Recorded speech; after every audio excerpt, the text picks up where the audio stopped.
Merhaba arkadaşlar. Bugünkü çalışmamızda da sizinle bu kolları geniş, pileli, bakın şurada pilesi var. V yakalı kazağımızın çalışmasını yapacağız.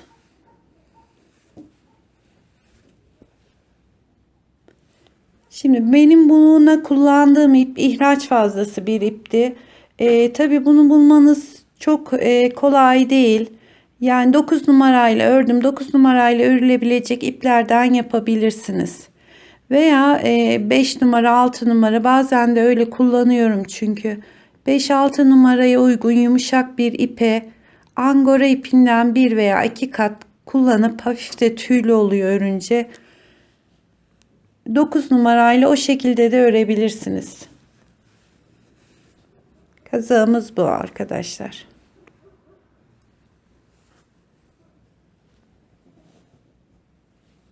Yapacak arkadaşlara kolay gelsin. Merhaba arkadaşlar. Bugünkü çalışmamızda da sizinle bu kolları geniş, pileli, bakın şurada pilesi var. V yakalı kazağımızın çalışmasını yapacağız.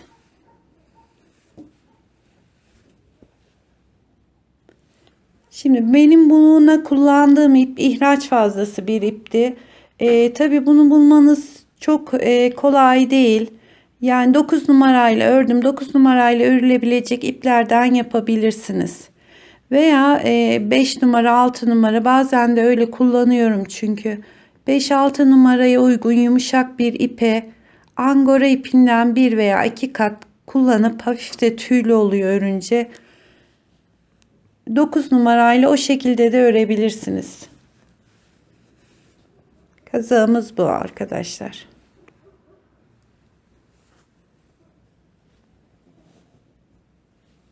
Yapacak arkadaşlara kolay gelsin.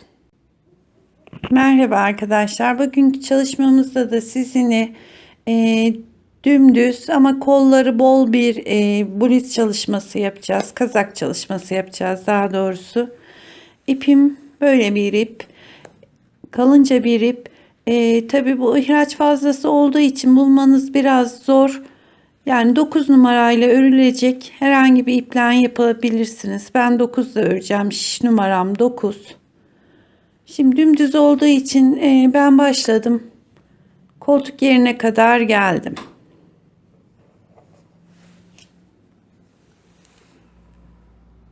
...62 ilmek attım. 4 sıra, sadece 4 sıra 2 ters 2 düz lastiğimi ördüm. 2 ters 2 düz lastik ördüm. Daha sonra şurada 2 ilmek artırma yapacağız. 35 santim olana kadar boyunu ördüm. Ya bu boy uzunluğu tamamen size kalmış. Çok uzun istiyorsanız 45 falan da yapabilirsiniz. 35 santim ördüm. Şimdi önünü V yaka yapacağım. Koltuk altlarına hafif düşük kollu olacak. Sadece ikişer ilmek sağda ve solda ilave yapacağım. Şiş numaram 9. 9 numarayla örüyorum. Yani bu medium large beden 38 40 42 çok rahatlıkla giyebilir.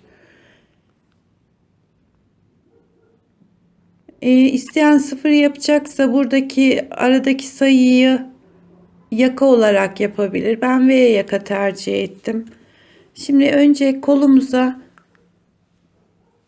ikişer ilmek sağda 2 ilmek solda da olmak üzere ilave edeceğiz. Ama aynı anda ben V'sini de açacağım.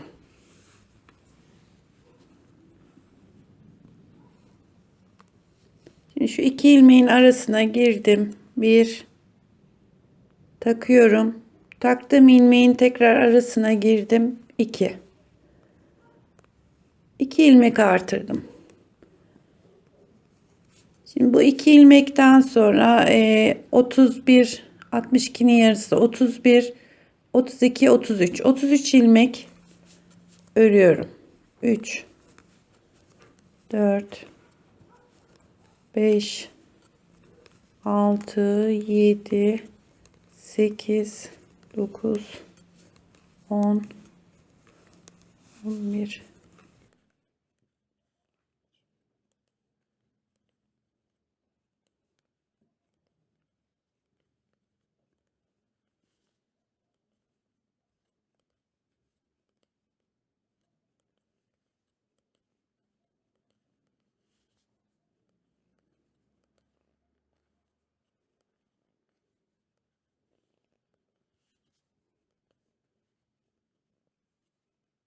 32. Şimdi 32 ilmek ördüm. Şu 33. ilmeğim. Burada 2 ilmek azalması için, yani sağda ve solda 30'ar ilmeğimizin kalması için 2 de ilmek ilave ettik. 32 ilmek kalacak. Şu 2 ilmeği şöyle alıyorum. Bir tane örüyorum. İçinden geçiriyorum. Yani hem sağda hem solda birer ilmek azaltmış olduk. Şimdi 2, 4, 6, 8, 10, 12, 14, 16, 18, 20, 22, 24, 26, 28, 29. 2 de ilave edeceğiz. 31 ilmek olacak sol şişimizde. Şimdi burada kesmemi yaptım ve devam ediyorum.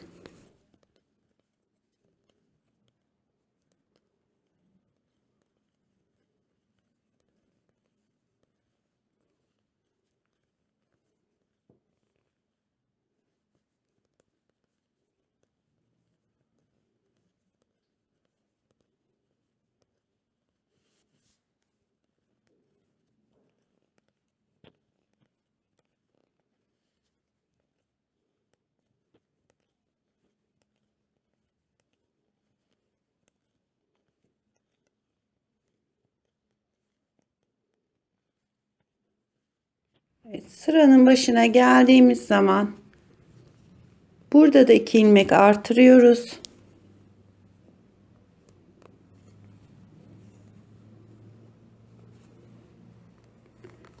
Ve kestiğimiz ilmeğe kadar örüyoruz.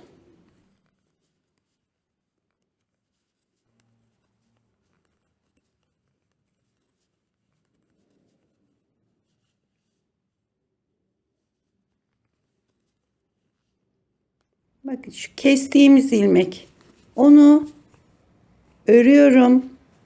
Tam ortalamış olduk şu anda.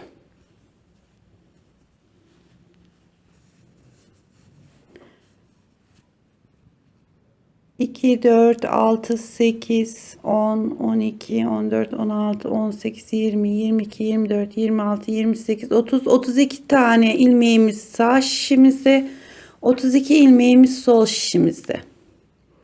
Artık V'sini ayırdık. Sadece sol tarafı öreceğiz. Ve aynı zamanda V'si için kesmeler yapacağız. Ama kesmeleri ben şöyle 2 ilmek örüyorum. 2 ilmeğin yanındaki 2 ilmeği kesiyorum.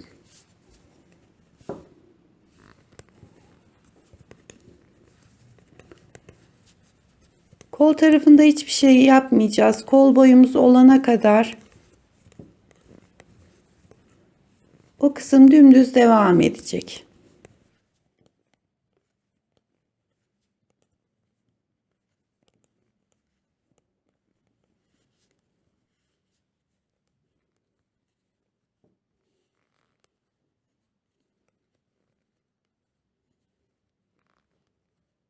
Evet, kestiğimiz yere geldik.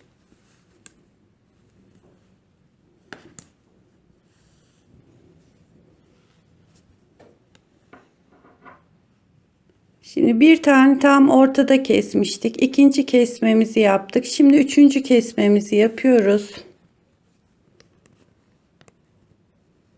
Yine 2 ilmek örüyorum. Yanındaki 2 ilmeği kesiyorum. Ve devam ediyorum. Üç tane kesme yaptık. Yani 8 tane kesme yapınca omzumuzda 24 ilmek kalacak.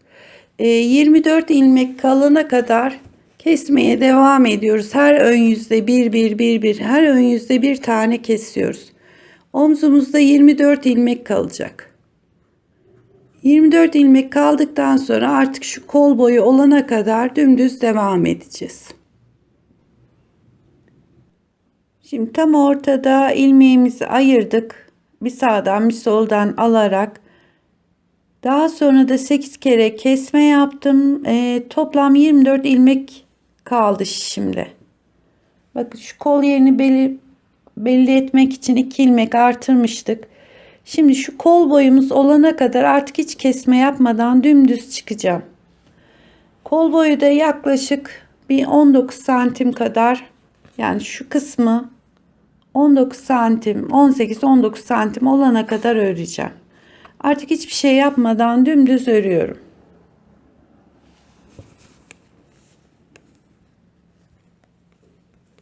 Yani sadece 24 ilmeğimi, kol boyunu tam o 18 olur, 19 olur. Artık o çok önemli değil.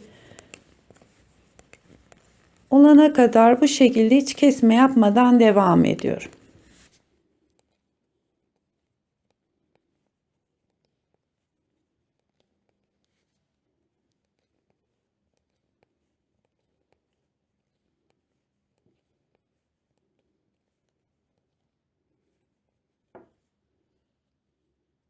Şu 2 ilmek artırdığımız yer. Şu kol boyu olana kadar böyle dümdüz örelim arkadaşlar. Evet arkadaşlar, kesmelerimiz bitti. Daha sonra dümdüz devam ettim. Yani şu artırdığımız 2 ilmeğe kadar 19 santim ördüm. Şimdi kolunun kesmesini yapacağız. Daha doğrusu şişte bekleyecek ama kademeli bekletmek istiyoruz. Onun için de şöyle 24 ilmeğimiz vardı. Bunu 4'e böldük. 6 6 6 olarak. Bu 6'şer ilmek üzerinden işlem yapacağız. Şimdi sondaki 6 ilmeğe kadar, daha doğrusu 7 ilmeğe kadar örelim.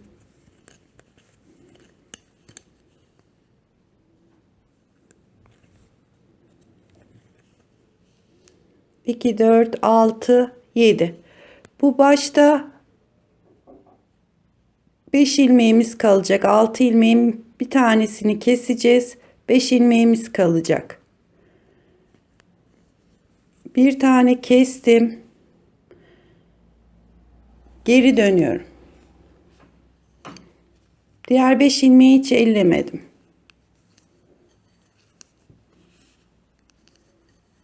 Devam ediyorum.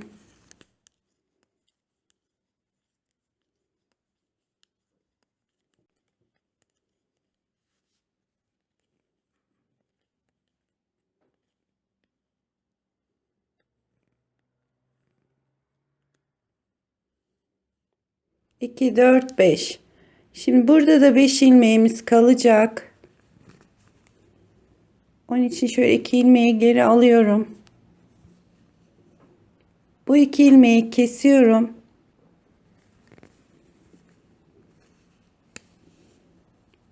2, 4, 5. 2, 4, 5. Şimdi geri dönüyorum.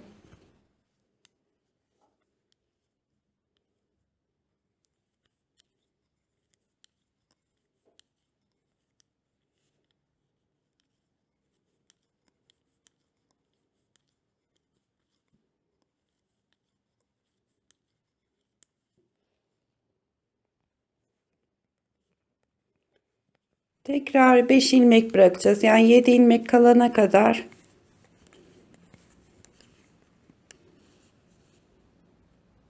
İki, 4, 6. Bir taneyi geri alıyorum. Kesiyorum. Bakın 2, 4, 5. 2, 4, 5. 2, 4, 5. 3 tane böyle beşerli kademeli bir kesme yaptık. Şimdi şişimizdeki 4, 6 ilmek var.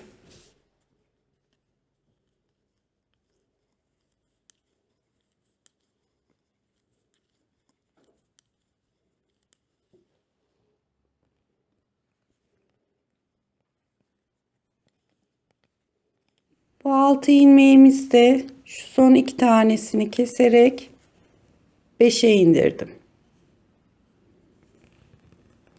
Dönüyorum.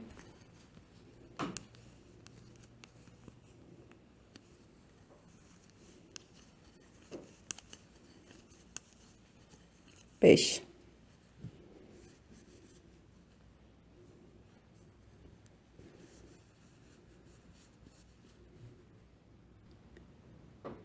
Şimdi kolumuzun kesmesini yapmak için önce diğer omuza kadar gidelim. 24 ilmeğimizi 4'e bölüp de 6 olarak keseceğiz. Şimdi omuz yerine kadar öreyim.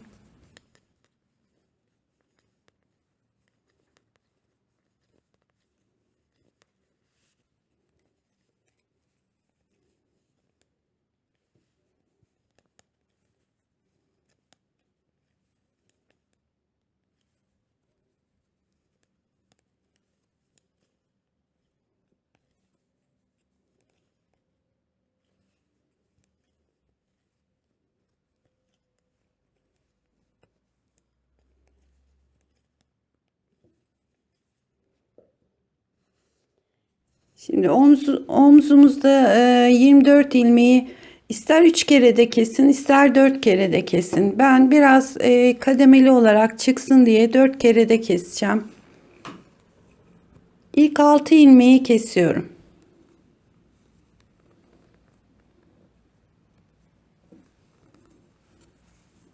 Bir, iki, 3, 4, 5 ve 6. Şimdi geri kalan ilmeklerimi örüyorum.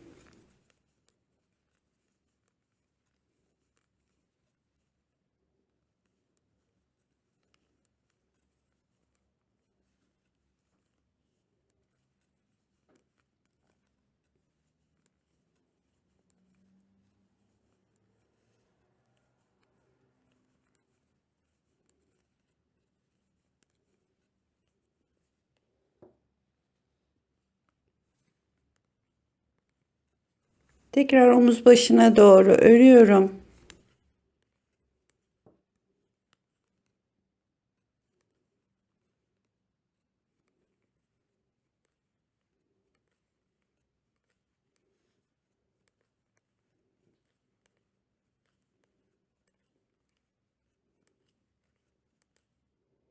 İki ilmeğim kaldığı zaman yine bir kesme yapıyorum. 6 ilmeğin bir tanesini kestik ön yüzde. Şimdi 5 tane daha kesiyoruz.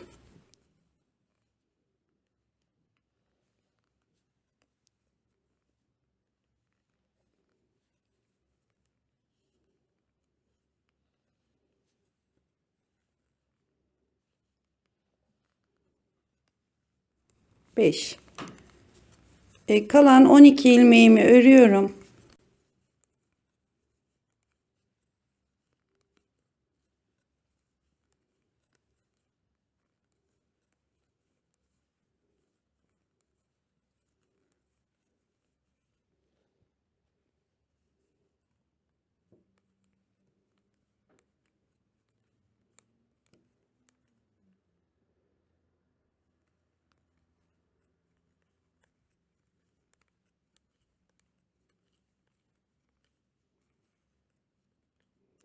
Son 2 ilmeğim kaldığı zaman yine bir kesme yapıyorum. Bakın o zaman şurada bir çıkıntılar olmuyor. Yani düz kesilmiş gibi bir işlem yapmış oluyoruz. Dönüyorum. 6 ilmeğin birini kestik. Şimdi de 5 tane daha kesiyorum.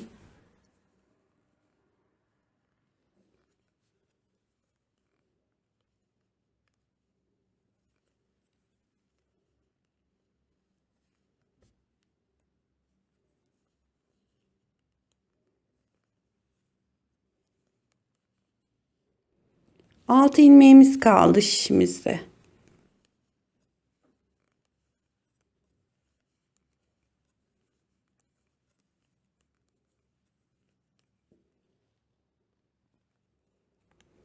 Yine bu 6 ilmeğin şu son 2 tanesini kesip 5 ilmek kalacak. Onu da tersinde bir kere kesip bitireceğiz.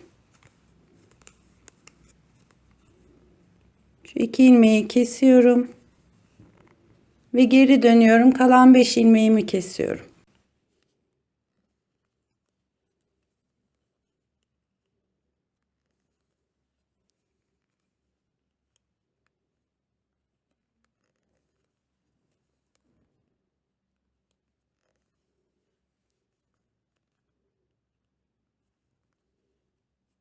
Bu ilmeği de bir kere içinde örüyorum.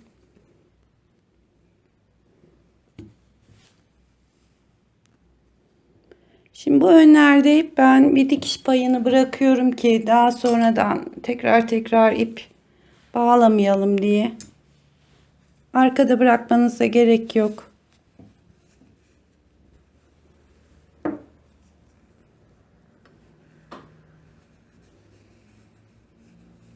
Bakın omuz kesmemiz de bitti.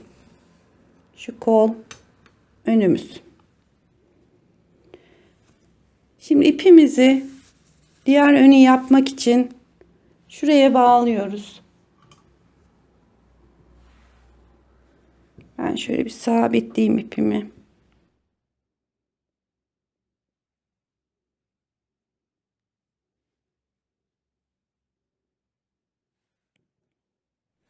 Şimdi gelirken kesme yaptığımız için giderken hiçbir şey yapmıyoruz. Ters yönlerde hiçbir şey yapmayacağız.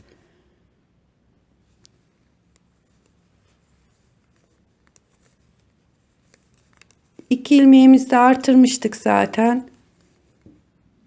Direkt o başa gidip ön tarafa doğru geleceğiz.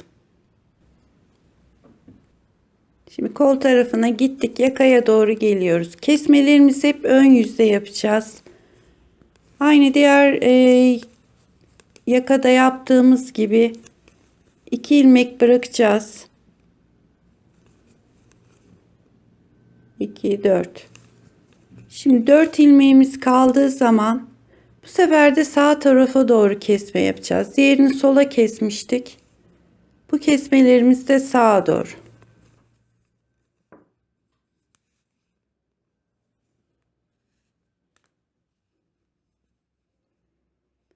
Şimdi V yakamız açıldı. Artık her tersine gideceğiz. Düz yöne geldiğimiz zaman hep şu 2 ilmeğin yanındaki ilmekleri kese kese 24 ilmek kalana kadar aynı bu uzunlukta yapıp omuzumuzu bitireceğiz. Evet arkadaşlar, ben diğer tarafı da bitirdim. Bakın şöyle derin bir V'miz oldu. Aslında isteyen hiç kenarına lastik yapmadan direkt böyle derin bir V olarak da kullanabilir. Kollarımız böyle. Omuzlarımızın da böyle aşağıya doğru bir kavisi oldu. Şimdi arkaya da yine aynı 62 ilmek başlayalım. 35 santim örüp ikişer ilmek sağdan soldan artırıp kol boyunu örelim. Ben arkayı önü aynı sayıda yapıyorum. Değiştirmiyorum. V'miz de böyle. Daha sonra da omuzları dikelim, kollara başlayalım. Evet arkadaşlar, ben arkayı da aynı sayıda başladım. Yani 62 ilmekti. Kazağımızın, bluzimizin önü. Yine 62 ilmek olarak başladım. Arkayı da aynı 62 ilmek başladım. 35 santim ördüm. İkişer tane kenarlardan artırdım. 66 ilmeğim var şu anda şişimde. Bunun ense kesmesini göstermek istedim. Şimdi 6 ilmek kestim kenardan. Şu kol boyumuz oldu. İlk 6 ilmeği kestim. Şimdi 18 ilmeği örüyorum. 2, yani 24 ilmeğin altısını kesmiş oldum. 18 ilmeği örüyorum.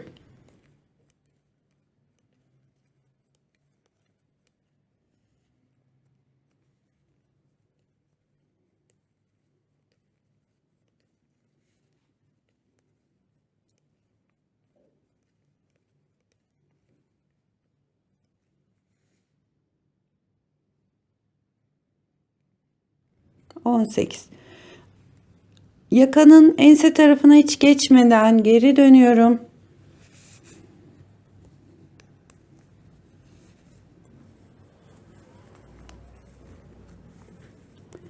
Şimdi keseceğimiz 6 ilmeğin bir tanesini bu yönde keseceğiz sıranın sonunda.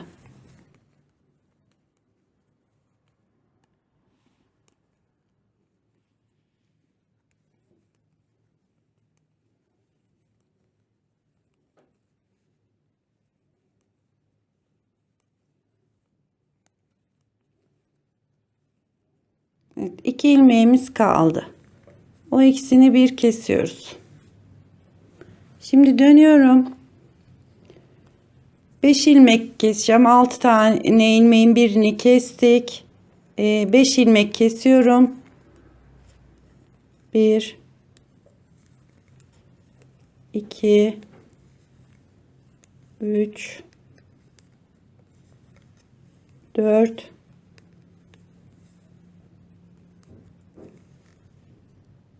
ve 5.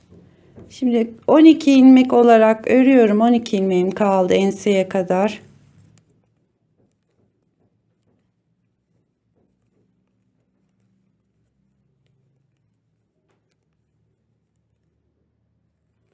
Geri dönüyorum.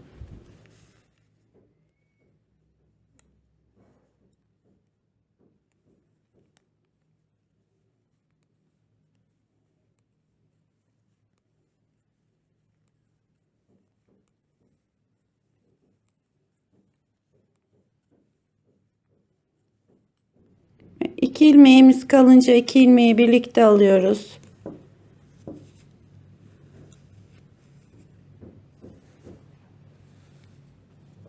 Geri dönüyorum ve bir 5 ilmek daha kesiyorum.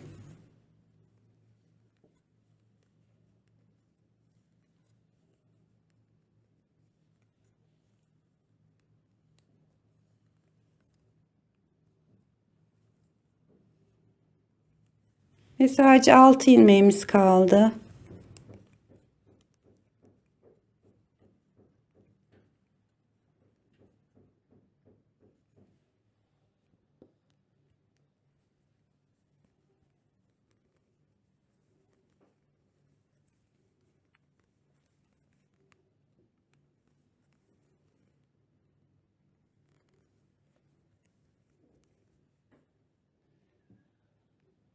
Ve son 5 ilmeğimizi de kesip artık omzumuzun bir tarafı bitmiş olacak.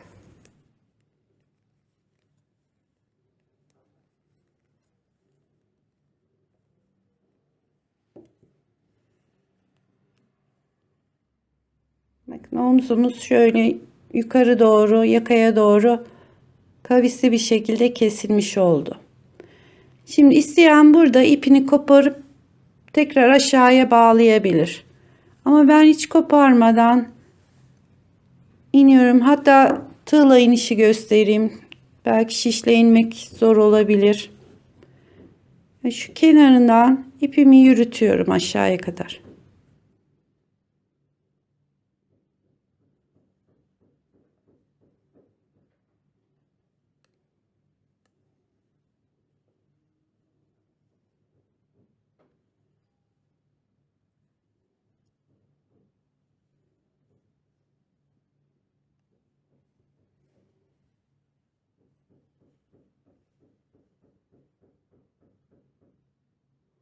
Şimdi ensemizde diğer omzumuzda 24 ilmek kalacak. Arada da 18 ilmeğimiz kalıyor. Onu da direkt kesiyorum ve diğer omza geçiyorum. Yani şurada bir ilmek fazlalığımız var. Yukarıdan indirdiğimiz. Onunla beraber 19 ilmek kesiyorum.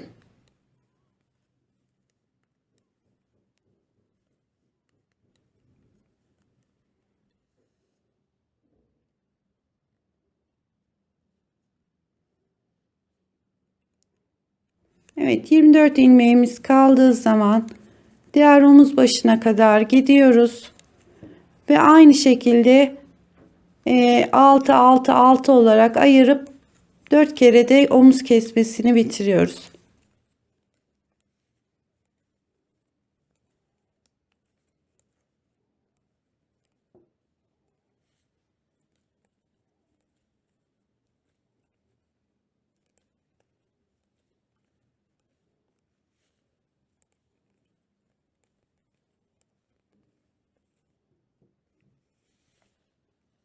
Evet, buradan da 4 kere bölerek keseceğiz. Şu enseyi göstereyim istedim. Bakın şurada kendiliğinden bir çıkıntımız oluştu zaten 4 kere yaptığımız için. Yakamızın oyuntusu. Bu tarafı da bitirelim. Önleyenle omuzlarımızın dikişini yapalım.